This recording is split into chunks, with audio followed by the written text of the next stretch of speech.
economist Ismail Lagardien says colored communities are in the groups of violence made worse by lack of service delivery. In an opinion piece published in the Daily Maverick, he accuses the ANC of neglecting the community for the past 20 or so years. For more on the importance of this constituency ahead of the elections, we're joined in studio by ActionSA Senate member Angela Sobey and United Independent Movement Vice President Fatima Abdool and Patriotic Alliance's Gauteng Chairperson Dino Peterson. He's joining us via video link. You can be a part of the conversation tonight, 072-110-5584. Otherwise, drop us an X at Newzroom 405. Good to have you, and thank you very much for coming in and being a part of this conversation. Maybe let's begin here, and anyone can take this. Is there such a thing as a so-called colored vote? Does it exist? Is there a particular interpretation of what that vote represents, how it behaves politically, and how it has been, I suppose, been articulated in the national narrative? Thank you so much for the opportunity. In our opinion, it is an absolute travesty that 30 years into democracy, we're still talking racial demographics, when the entire objective of liberating the country was so that we are one nation. The colored vote is a very specific demographic. The colored community has been disenfranchised. During apartheid, they were disenfranchised. Colors were treated as second-rate citizens. And during democracy, the 30 years of democracy, colors were also disenfranchised. Because if you look at black economic empowerment, in particular, affirmative action and so on, they tended to favor African blacks over other blacks. Because certainly when it was apartheid, if you were not white, you were classified as falling under apartheid. And you were therefore a victim of apartheid. So it's really sad that at this point in time, 30 years into democracy, we're still having this conversation. However, when you do look at this particular demographic, the colored community is quite a significant vote in the country. In the Western Cape, it's a significant statistic. Yeah. In the Eastern Cape, in the Northern Cape, as well as here in Gauteng, there are significant colored numbers. And it would be remiss of us not to acknowledge the struggles that colored communities face. As recently as last year, we went through a by-election in Ward 7 in Ennerdale. And one of the biggest complaints we were getting from the community was that opportunities, even within the community, at local supermarkets, where coloreds were not being employed. But Thabo, we should not be having this conversation around coloreds or this, because if you're not, sorry, thank you. If you look at what has happened over the last 30 years of democracy, it's not just colored people that have been disenfranchised. Yes. It is a very elite group of people that have benefited from black economic empowerment. Right. So there are different racial groups that have been disenfranchised by black economic empowerment. And in coming into this watershed election year, I think it's very important for us to stop and recognize that in the 2019 general election, 18.3 million South Africans did not vote. Yeah. 17.6 million South Africans voted. And of that, only 10 million votes went to the ruling party. Right. Now, 18.3 million versus a victory of 10 million votes is a significant margin. That's a message that's going out to the ruling party, a very clear message of people that are very disillusioned, that are very frustrated with what is going on. And if you look... I want to come back to that, but let's bring Fatima in here. Fatima, let's talk a little bit about that. Is there a single homogeneous voting bloc or entity that is called the colored vote? And historically, what is that particular vote affiliated with? I would like to latch on to what my colleague said, but this is what I call the colored vote a fluid vote. Because when you go into parliament or any governmental institution, you will find colored people in all the parties. So we are all over. Yeah. during the apartheid years or during the struggle, the colored people were part of the struggle, but for some reason it seems like there's a bit of amnesia when it comes to the current governing party. They forget that the colored people were part and parcel of the struggle, and even some of the other African groups were part and parcel of the struggle, and they are just being sidelined. When you look at the different parties, the new parties that are coming up now, they are very much more interracial, because personally myself would not like to be associated with a party that is only focused on one demographic. That is why I joined the United Independent Movement, because they say that we are here for everyone, for South Africans. Yes, we do recognize that the only group that is stagnant in terms of economic development, in terms of social development, etc., is the colored people. Because yes, in the past they were used and they are still being used. And as I said in the beginning, it's a fluid type of vote. People, they go where they see fits them. And I would like to encourage people and say, yes, look at a party and say to yourself, this is a party that speaks to me, not because it is a colored party, not because it represents only a specific group. We need to move away from that now. We need to move away from just being one specific group orientated. We are South Africans. It's because people have been doing that the past few years that the governing party has gotten away with things. And yeah, that's basically all I'd like to say. Do you know, let me bring it in here. For example, a majority of people post-1994's election, moving into the democratic dispensation, would have interpreted, without maybe much interrogation, the colored vote as a vote associated or having a historical affinity with the National Party. Today, we look at that colored vote, and most people want to associate it maybe with the Democratic Alliance more than they would associate it with the ANC. Is that a correct interpretation? Good evening, and good evening to the panelists as well as the viewers. I think the reason why you'd want to interpret it like that, if we can recall, in the Western Cape, in our first democratic election, it was the colored vote that gave the National Party the Western Cape. And the reason why that happened was the National Party at that time still managed to put the fear into people that if you do not vote for us, this is what's going to happen to your communities. If the ANC takes over, you are not going to get services and all of that. And we see 30 years down the line, we are being sold a narrative that the Western Cape is such a beautifully run government. But when you really go into those very same colored and black areas, you see that they are actually bearing the brunt of that vote. And yes, the colored vote is extremely important in this country. And I want to take you back to when Patricia de Lille started good. I think it was like 3 months before the elections. This is just to show you how powerful that colored vote is. She had 3 months. She managed to get 2 seats in the National Assembly based on that colored vote by breaking away from the Democratic Alliance. So it shows you that this vote is going to be a swing vote. And it's important now because the colored vote has become, if you look at the colored communities especially, it was people that never really cared about politics. The ones who did voted religiously for the Democratic Alliance because they didn't want the ANC. But now with other political parties coming to the fore and community activists, community workers, conscientizing these people to say, but your vote really is important. I feel that this colored vote in this year's election is going to be a swing vote.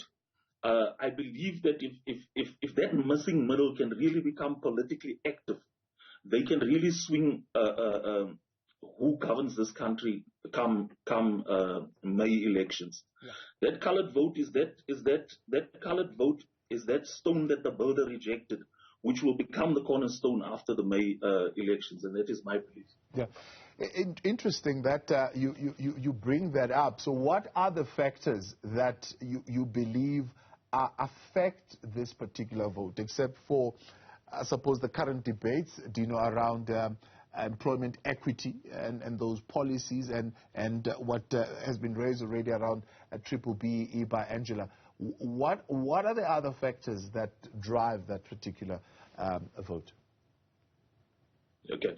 I'm a local government councillor, and I already see that even during our budget processes, as soon as you start discriminating allocation of budgets to certain communities on the basis that they are not our voting constituency or they are colored people, they are better off than black people, you don't find colored communities as you would have back in apartheid. Our communities are very diverse.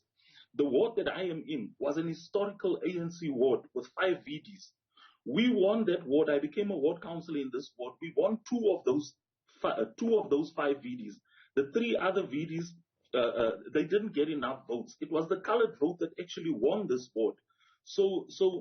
And the reason why they are starting to stand up is because if you don't bring services to the area, if you don't bring development to the area, there's no job creation, one. So it's the issue of job creation. It's the issue of lack of opportunities. It's the issue of the reason why drugs and gangsterism is rife in colored areas is because there's nothing else for them. Government doesn't give them anything else to do, and it almost seems like it's deliberately engineered to make those people a third-class citizens, because that is how colored people are feeling in this country currently. Yeah, Angela. Yeah, okay, you can come in. Just to latch onto that, it's actually just bread and butter issues. Just the plain and simple things that all South Africans actually deserve: service delivery, a job, food to eat, a roof over their heads. That's the basics. Education and security. That's the basics that all South Africans want. Yes. And so also the colored people. Yes. So that is why I have an issue with the fact that we have to, fragment and specify the colored vote. But unfortunately we have to, because they are the second largest group in South Africa. Why the fact is because there are now too many parties that are becoming colored parties, so to speak. That's the correct phrasing to use, right? I don't know what that is. No, I agree with you. But then the question becomes, this separateness, does it not then create some kind of inequality also in the electoral system? It actually does. It actually does. It creates more fragmentations. It creates more little groups, instead of people looking at a party and saying, does this party speak to me? Not, is it a colored party? Are the leaders colored? You see, the indigenous people, let's go there. The indigenous people of South Africa are not all the same. People look at us, we look different. When you go to the different provinces in South Africa, in KZN, that grouping is different. They're made up of Zulu and Indian and so on. When you go to the Northern Cape, the makeup there is different. In Gauteng is different. So instead of having an umbrella opinion of that specific group, because some call themselves Khoi, others say I'm not Khoi, I am colored, I am not colored, I am Griqua. So every person that is part of that group, they need to look at a party and say, does the party speak to me? Does the policies, the constitution, does what they stand for speak to me? Will they see to it that I get what I deserve? No special, nothing special. Just everything that all South Africans are longing for. Angela, you wanted to weigh in on that, you already started. The state's response to the colored community in terms of equal access to resources, for example. Absolutely, Thabo. If you take this back to the dawn of democracy, coloreds, like I said, under apartheid, were coming out of apartheid as second-class citizens. But the narrative that was sold, you used the example of the Western Cape and how the colored vote basically swung the Western Cape in the favor of the National Party at the time. And that was because of the whole politicking and playing races off against each other, where this narrative was sold that coloreds shouldn't really complain because you're slightly better off than black people. I speak from lived experience, having grown up partially on the Cape Flats in Manenberg, where on a Sunday afternoon after lunch, you'd be standing at your front door and you'd have to rush back inside because the gangs would be passing your house armed with pangas and so on, going to fight each other on the field next to the Roman Catholic Church. Sure. Anybody from the Western Cape will relate to this. The issue of drugs has been a historic issue. However, 30 years into democracy, it's not just a colored dynamic. The issue of drugs, nyaupe and tuk and crystal meth, is something that affects all racial groups. If you look at the issues that affect all races, I mean, if you take COVID, COVID didn't care whether you lived in Bryanston and had medical aid or whether you lived in Orange Farm and in a shack. Everybody was equally affected by COVID. Drug abuse, substance abuse affects everybody equally. And it is up to the state to provide an environment that is conducive for all South Africans to be able to change. The fight that needs to be taken against substance abuse is not against the addict. It's against the dealer. We need to be fighting the dealer and assisting the addict. The addict is sick. So we need to be assisting. We need to up our education system. We cannot be dealing with a 30% pass rate, because that 30% pass rate affects predominantly black people that cannot, similarly with private medical aid, that cannot afford to send their children to private schools and get them tutors and so on. But if you look at the majority of people, everybody just wants a better opportunity, a better life.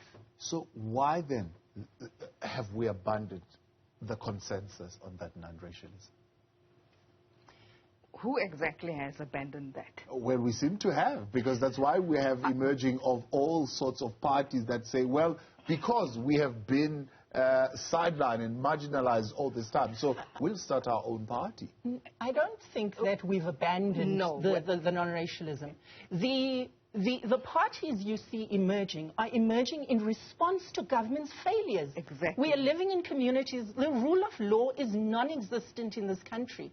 The infrastructures are collapsing all over the place. You've got roads exploding out of the blue. You've got buildings that are catching fire, that are being set on fire. You've got shacks mushrooming all over the place. It's something that affects everybody. The parties that are mushrooming are trying to offer practical solutions to South Africa. If you take a party like ours, ActionSA, we've come out of our policy conference in September of this year, and we've put a host of policies in place, including an alternative to black economic empowerment, which is inclusive economic empowerment, and where we are hoping to bring about equity, because different groups have been left behind, some from apartheid days, some beyond apartheid days. And the idea is to level that playing field and ensure that the government creates an environment where businesses thrive and are able to create jobs, that the education system is functioning, that everything that government is supposed to be doing is functioning, and that citizens are able to benefit. Is on that toasty issue of race politics, but in particular this time looking at the impact of the colored vote and how this, as they put it, will swing the 2024 national elections. So before the break, we were raising this issue of whether, do we still pursue non-racialism?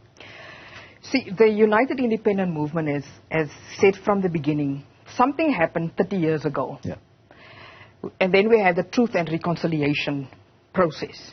The truth came out, but reconciliation never did. And it suited the current government that we never get to reconciliation, because then the different ethnic groups in South Africa were then still fragmented and living separate, having perceptions of one another. And now it's survival of the fittest.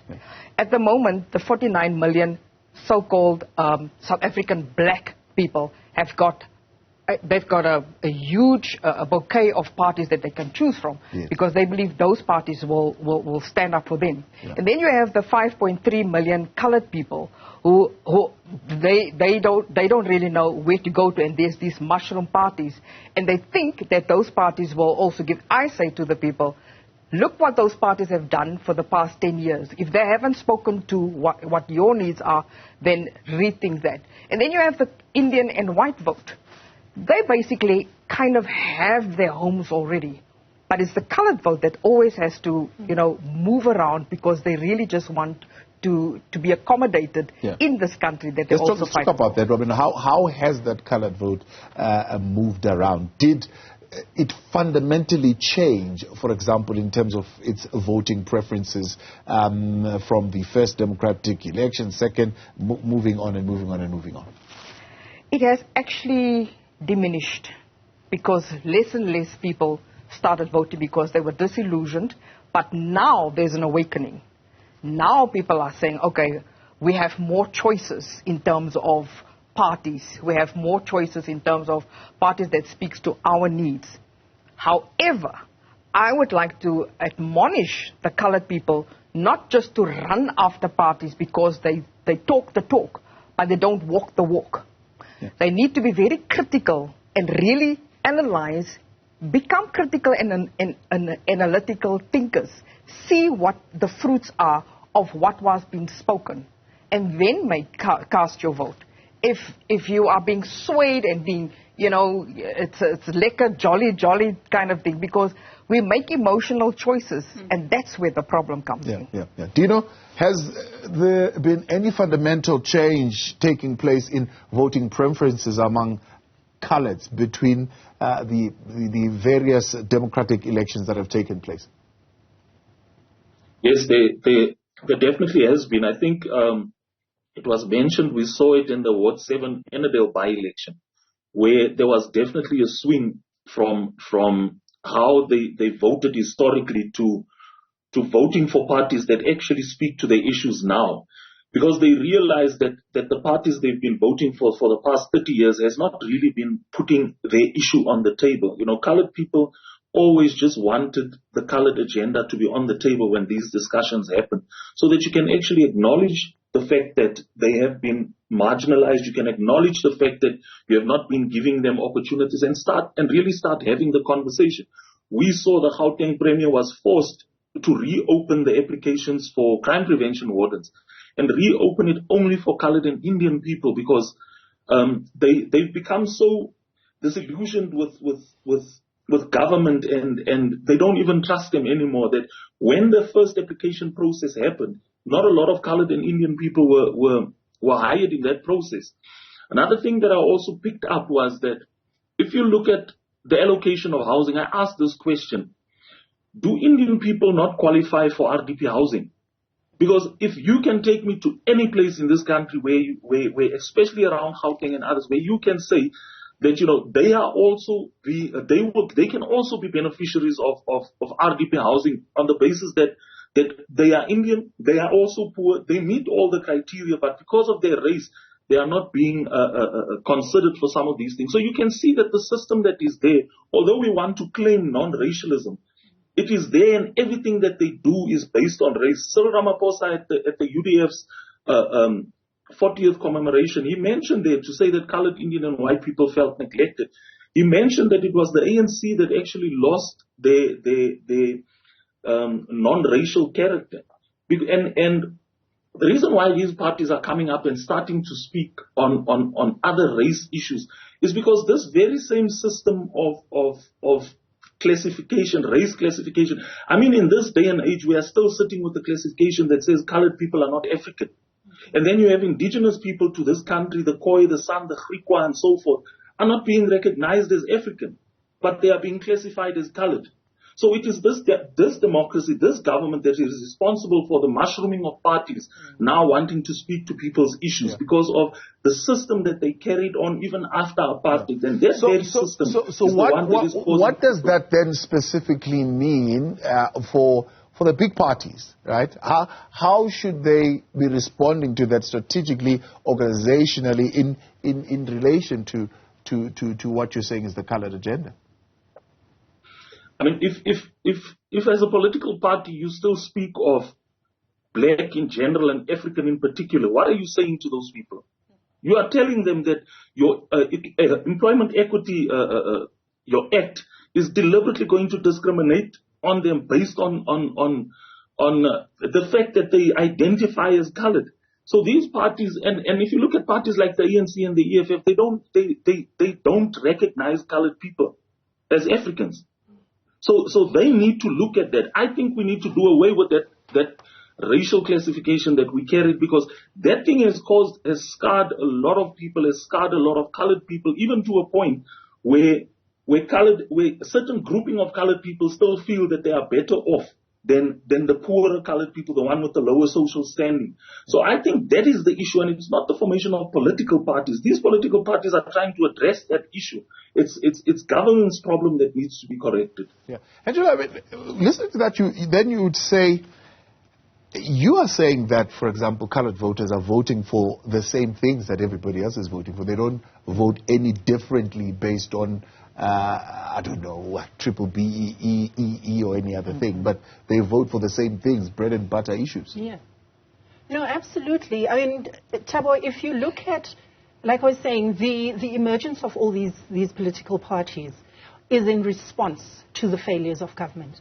And if you look at the issues that are affecting South Africans, they affect us as South Africans. South Africans would have hoped that racial discrimination and racial division would have ended in 1994. That moving into democracy, that we would have been a united nation. Yeah. That everybody has got equal access, everybody's got equal opportunities. But this hasn't been the case. In fact, many, many more South Africans, and this is from all racial demographics, are worse off than they were coming into democracy. People came into democracy very hopeful. If you look at the 18.3 million South Africans that did not vote in 2019, that is a mixed bag racially of South Africans, and a huge chunk of that is our youth. The youth that is affected comes from all racial groups.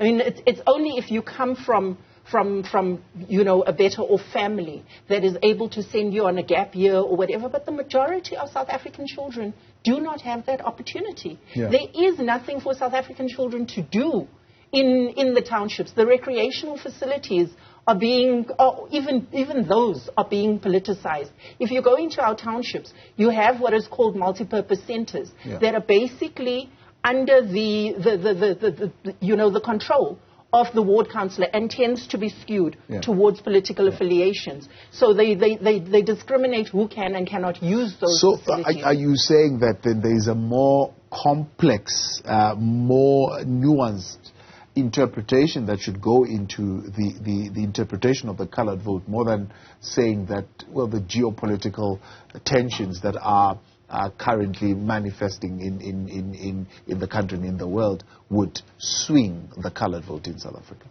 I do believe that the colored community is absolutely justified in its frustration and just in the way it is feeling right now.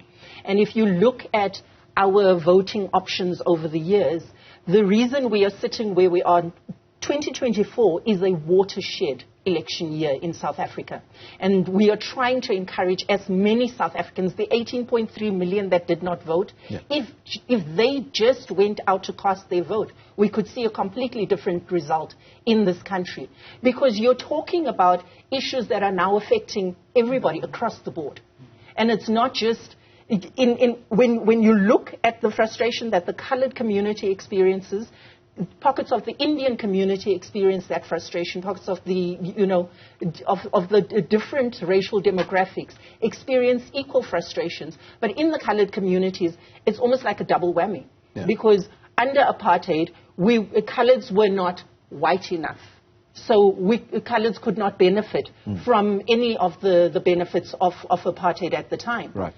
Under democracy, coloreds weren't black enough, so we couldn't benefit from black economic empowerment. Right. So, and yet, as Fatima referred earlier, you've had the colored vote being the one that manipulates the outcome of the election, and coloreds being promised things, and you basically have token politicians that were historically put in place to kind of appease. If you look at the Western Cape as a case in point. But if we go to the Northern Cape is the one province in this country that has a huge mass of colored people, of mixed race people, because even your Afrikaans Setswana people who identify as colored. But if you take it to earlier within democracy, there was an entire community that was moved, I think, to Smithsdrift or something like that, to army camps. And if I'm not mistaken, they were still there a few years ago. Nothing had changed in terms of that. So the point I'm trying to make is the fact that with the Northern Cape, you've got an entire province that has contributed significantly to the wealth of the world. okay, your Cullinan diamonds, your resources that came from Kimberley and from the Northern Cape. And if you look at that province and its potential versus where it is right now, it is just one of the worst off. And I mean, this doesn't take away from other provinces, your rural provinces that are still struggling with pit latrines and so on. But it is such an insult to South African people to say to them, it is the fault of apartheid, it is the fault of this, it is the fault of that, or no, it's because you colored people voted for the National Party in 1994, that we are sitting 30 years into democracy with the status quo. That is just so unacceptable. Fatima, is it too simplistic to say, and I've seen some groups that are beginning to talk about this, the South African government went to the ICJ and others hailing that as a very important strategic move in attracting the colored vote? Yeah, Shem, I laugh at that because it's very convenient for the current governing party to do what they have done. I've said it on one of my lives that that was for me, and I think many people that are awake will know that that is absolutely an electoral gimmick to get the votes of people that are. We, as the UIM, we are pro-life, we are pro-peace, so we will not be pushed in a direction because we are not funded by anybody that comes from those two groups. But we are saying, yes, they are using that to manipulate the voter. I would like to say the following, and this is just putting a spanner in the whole works. The grouping called colored, it's a very convenient wording because the only reason why we are called colored is because we are not called black or we are not called white. And because the mixtures, I mean, you could have gone for colored. You can be colored. Yeah. You understand what I'm saying? Yeah. So it just depends on how the mixture worked. Did it go darker or did it go lighter? Because everyone in South Africa is actually mixed race. It just depends on how the mixing worked. If we were in a country that voted according to the language that you speak, the Zulu 24%, Xhosa 16%, Afrikaans 10%, Sepedi 10%, English 8%, Setswana 8%, Sotho 7%, Tsonga 4%, Siswati 2%, Shivenda 2%, and Ndebele 1.7%. If we had to go vote according to that, then there would have been a big difference. Sure. Dina, let's bring you in here. I mean, on that question of Israel-Hamas war and how different parties have articulated on that score, how do you think that is going to impact how the colored community is going to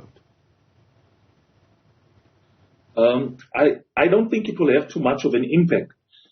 And the reason why I say so, because I will take you again to the Western Cape. I mean, the DA has always been pro-Israel, and they've won the Western Cape because the people do not vote for those geopolitical issues. They want to vote for issues that affect them directly. So I don't think it's going to affect the colored vote. If that were the case, then it means the ANC is guaranteed the Western Cape because they were the ones who took Israel to the ICJ. So I don't think that it's going to affect it, to be honest. Let's look at some questions that have come through. 072-110-5584 on X at Newsroom 405. These are some of your thoughts. Good evening. The problem we have in colored communities, especially with the PA councillors, is that they are not transparent and there is no accountability. They also ridicule you for asking questions and they are rude and arrogant. So they're definitely not getting my vote. Dino, you want to take that quickly? Sorry? You want to take that comment? I didn't. Can I?